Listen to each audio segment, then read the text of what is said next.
I'm going to share with you a secret that I have never shared with a group before. I've told people one-on-one about this, but I've never shared with a group of people this dream.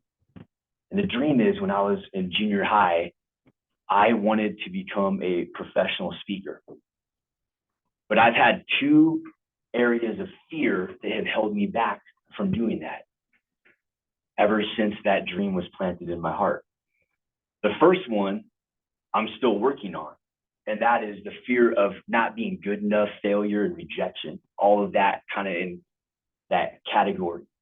The second one is, how do I deal with difficult audience members, people that would interrupt a presentation, have side conversations with other people on their cell phone. What do I do with difficult audience members? And I have learned how to deal with that from my background in education.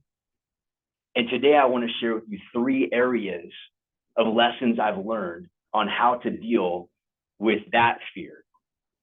Hopefully, that would not be the fear that would hold you back from speaking and giving a presentation after you hear these tips today. If everyone could hold their cell phone up in front of them for a moment and just act like you're on that cell phone, that you're reading the screen, you're texting someone, you're Googling something, you're on the phone. Imagine with me for a moment, I walk into my first class to teach a high school class, my first day of the school year, first time ever teaching. And I walk into the classroom and everybody has this up in the room. All 20 high school students, 30 high school students I was about to teach. What am I going to do to get their attention? So I immediately jumped up on a desk and I said, hey, don't let life pass you by being on this. Take a moment to put that away, and we're going to learn. You can get on that later on a break. Most students did put it away. But I had this one student that it didn't matter how many times I talked to this student. Every day I walked in, they were on this. Texting somebody in class or texting somebody in the school or their mother. I don't know who they were texting, but they were busy. And the first lesson I learned about this on how to deal with it, and this did take care of it, was I simply walked up right next to them as they were on their phone, let them know I was there. And this did a couple of things. Number one, they knew I was there, and now they felt a little bit embarrassed that they're on their cell phone. And 2, the rest of the class, where are they looking? Right here. That person, that student could feel all the eyes of the classroom on them, and that began to take care of that issue. I didn't even have to say anything. Just the presence of where I walked in the classroom dealt with it. The second lesson I learned was when I was a GA, I was in grad school, and I had a professor that I was working under tell me how he would deal with side conversations in a big lecture hall. He said one day he had a lecture hall, 300 students, and there were these 2 students that continued to talk and have a side conversation in front of the entire class. And I'm sitting there listening to him, and I thought, well, how did he deal with this with 300 students? Did he call them out? Did he excuse them from the lecture hall? What did he do? And he said, the first time, I just walked up to him. So again, where we place ourselves can deal with this situation of difficult audience members. He said, I just walked up to them and stood there. All eyes in that lecture hall were on them as well as me. And they looked up and they stopped. He said, that's one way to deal with it. He said, another way was I just gently called them out and said, hey, do you want to share with the rest of the class what you're learning?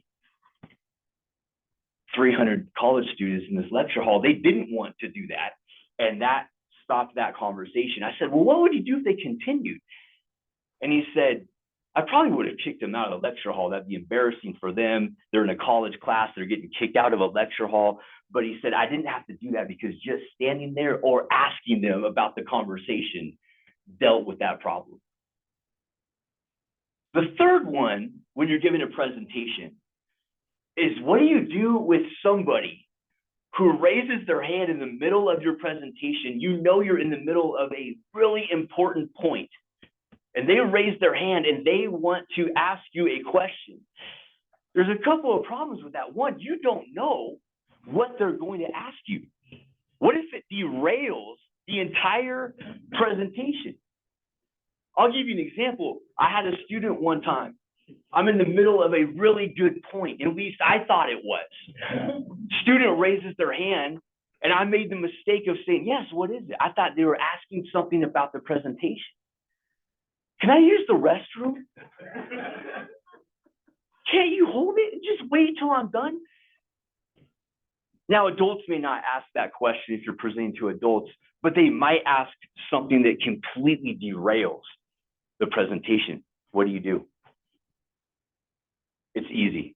Say, can you wait till the end and I'll meet with you one-on-one? Or you can ask at the Q&A if you do have a Q&A.